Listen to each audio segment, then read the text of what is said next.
लीजिए students, finally आपके सामने कक्षा 12वीं के इकोनॉमी मतलब अर्थशास्त्र का 100% एकदम असली प्रश्न पत्र लेकर के आ चुका हूँ।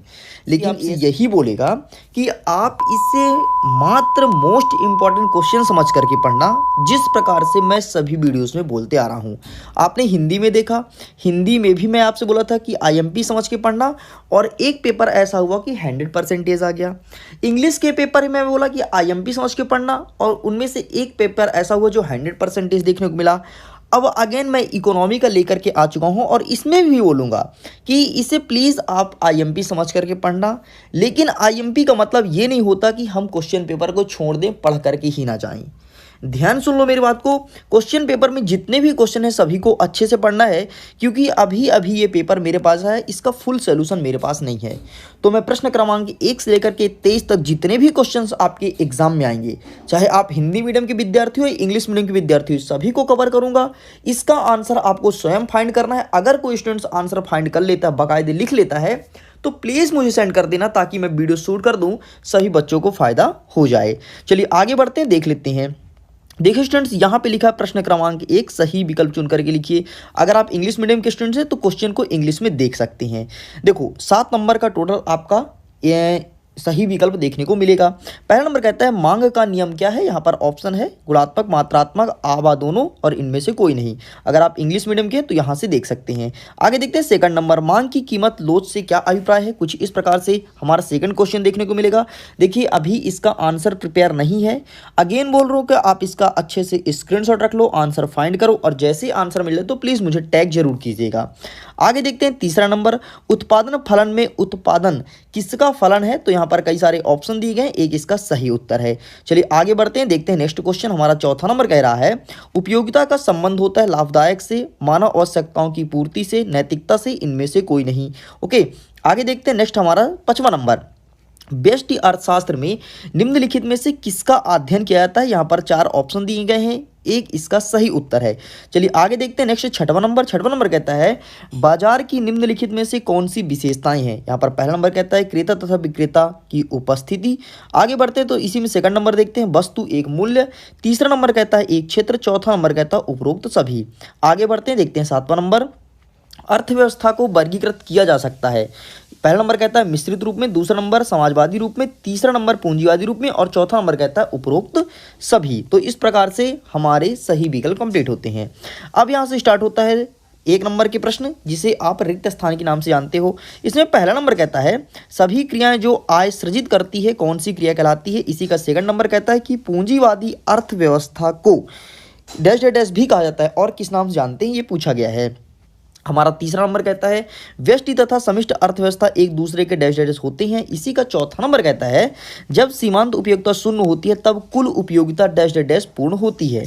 हमारा 5वां नंबर कहता है उपयोगिता का अर्थ है आवश्यकता डैश डैश डैश की शक्ति होना। और एक बार 6वां नंबर कहता है उत्पादन की प्रति इकाई लागत को कौन से लागत के नाम से जानते हैं। इस प्रकार से हमारे खाली स्थान भी कंप्लीट होते हैं। चलिए स्टूडेंट्स आगे बढ़ते हैं, देखते हैं नेक्स्ट क्वेश्चन हमारा सही जोड़ी क्या कह रहा है। यहाँ पर एक साइड लिखा है कुल उत्पादन, और आपको मैच करना है तो प्लीज आप इसका भी स्क्रीनशॉट ले लीजिए। ओके, चलिए जी आगे बढ़ते हैं, देखते हैं प्रश्न नंबर 4। चौथा नंबर कहता है एक वाक्य में उत्तर दीजिए। पहला नंबर पूछा इसमें समष्टि अर्थशास्त्र के एक दोष बताना है हमें। मजदूरी दर किसे कहती हैं।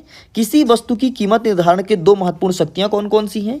इसी में चौथा नंबर कहता है कि आधुनिक अर्थशास्त्र के जनक किसे माना गया है।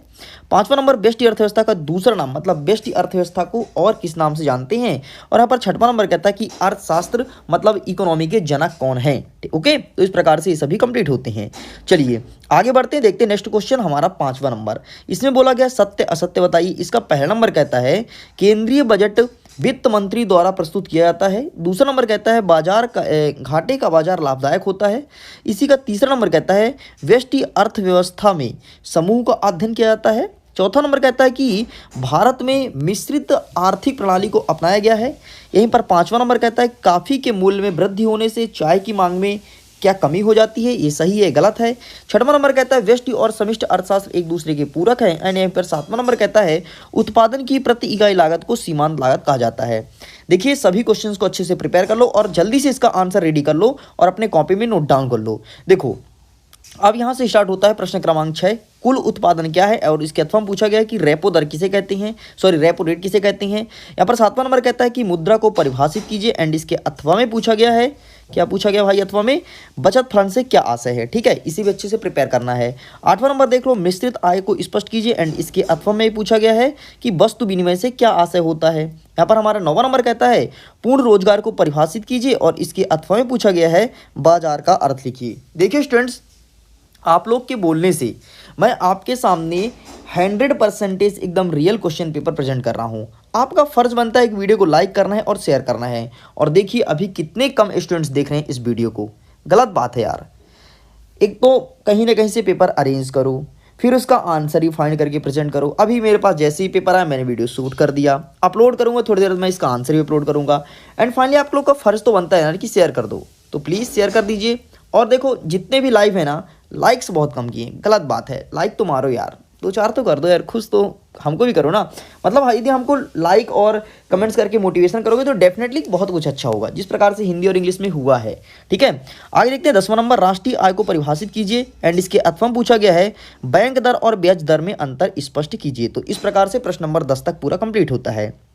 चलिए आगे देखते हैं 11वां नंबर, अनैच्छिक बेरोजगारी किसे कहते हैं, ये पूछा गया है, एंड इसके अथवा में पूछा गया है कि सीमांत उत्पादन क्या है।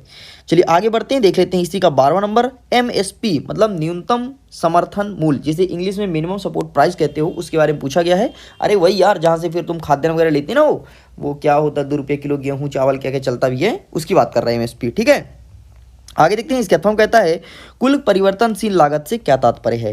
यहाँ पर 13वां नंबर कहता है स्थिर लागत और परिवर्तनशील लागत में उदाहरण देना है, केवल एग्जाम्पल आपको देना है। ठीक है, कि क्या होता है स्थिर लागत और क्या होता है परिवर्तनशील लागत। ओके, आगे देखते हैं इसके अथवा में अधिपूर्ति किसे कहते हैं, प्रश्न पूछा गया है। यहीं पर हमारा 14 नंबर कहता है कि राष्ट्रीय आय की गणना के लिए व्यय विधि, बहुत ही इंपॉर्टेंट प्रश्न है। राष्ट्रीय आय की गणना के लिए आय विधि और व्यय विधि दोनों ही महत्वपूर्ण है, पिछले कई सालों से कई बार पूछा, एंड देख लो इस बार भी आपके एग्जाम में देखने को मिला है।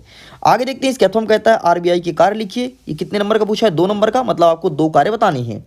15वां नंबर देख लेते हैं, राष्ट्रीय आय मापन की कौन कौन सी विधियां हैं, एंड इसके अथवा में पूछा गया है कि बाजार संतुलन से क्या आशय है। आगे देखते हैं 16वां नंबर, उपयोगिता की 3 विशेषताएं बताना है हमें, 2 नंबर का प्रश्न है, एंड इसके अथवा में पूछा गया है कि पूर्णतः लोच दर पूर्ति को बताना है। आगे देखते हैं 17वां नंबर, व्यापारिक बैंक के प्रमुख कार्य बताना है, एंड इसके अथवा में पूछा गया है कि पूर्ण प्रतियोगिता की 3 विशेषता बताइए, मतलब ये क्वेश्चन 3 नंबर का है। ठीक है, आगे देखते हैं 18वां नंबर, सीमांत उपयोगिता से क्या आशय है, ये प्रश्न पूछा गया है, एंड इसके अथवा में कहता है कि बाजार पूर्ति तालिका से क्या आशय है।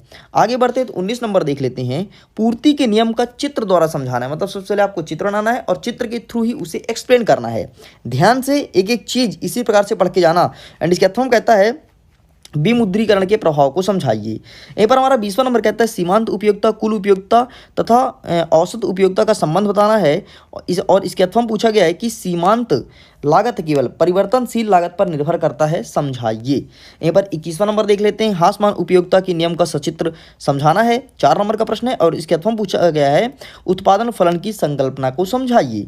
22वां नंबर कहता है पूर्ति की लोच को प्रभावित करने वाले तत्व को बताना है, और इसके अथवा में क्या पूछा गया है, सरकारी बजट को परिभाषित करते हुए उसकी विशेषताओं का वर्णन करना है। आगे देखते हैं 23वां नंबर, भुगतान शेष में असंतुलन के कारण को बताना है, एंड इसके अथवा में पूछा गया है कि राजकोषीय घाटा एवं राजस्व घाटा में अंतर बताइए। तो इस प्रकार से स्टूडेंट्स जितने भी प्रश्न मेरे पास आए थे पूरा का पूरा आपके सामने मैं दिखा दिया हूँ। इसके अलावा जैसे ही कोई और पेपर आता है तो मैं अपने यूट्यूब चैनल पर अपलोड कर दूंगा, तो प्लीज़ आप स्टे अलर्ट रहिएगा, एकदम एक्टिव रहिएगा। कोई भी पेपर आए तो उसको तुरंत अच्छे से पढ़ करके जाना, क्योंकि फिक्स नहीं है कि आपके एग्जाम में कौन सा पेपर देखने को मिल सकता है। इसका सोल्यूशन जल्दी रेडी कर लो, अच्छे से रट मारो। बाकी अपना पढ़ाई आप अपने स्थान पर करो, चला कभी पेपर ही ना आया, ठीक है, तो ऐसा नहीं करना है, अपनी पढ़ाई कंटिन्यू करनी है। ओके, अगर वीडियो पसंद आए तो लाइक कीजिए, शेयर कीजिए, और चैनल को सब्सक्राइब करके बेल आइकन जरूर प्रेस करना, वो जो घंटी है बगल में उसे जरूर दबा लेना, ताकि लेटेस्ट वीडियो का नोटिफिकेशन सबसे पहले तुम्हारे पास पहुंचे और सबसे पहले तुम देखो, फिर जाकर के तुम्हारे कोई दोस्त देखे। ओके स्टूडेंट्स, मैं वीडियो एंड करता हूं, आपके एग्जाम के लिए ऑल द बेस्ट।